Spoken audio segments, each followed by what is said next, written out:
बिस्मिल्लाहिर्रहमानिर्रहीम। मेरे रब की मोहब्बत का अंदाज भी निराला है। सब कुछ दे कर भी कहते हैं है कोई मांगने वाला।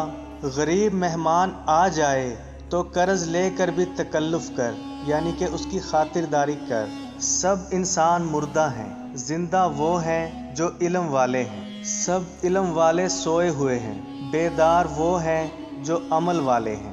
तमाम अमल वाले घाटे में हैं, फ़ायदे में वो हैं जो इखलास वाले हैं। सब इखलास वाले ख़तरे में हैं, कामयाब वो हैं जो तकब्बुर से पाक हैं। दो आदमियों का पेट कभी नहीं भरता, एक तालिब इल्म और दूसरा तालिब माल।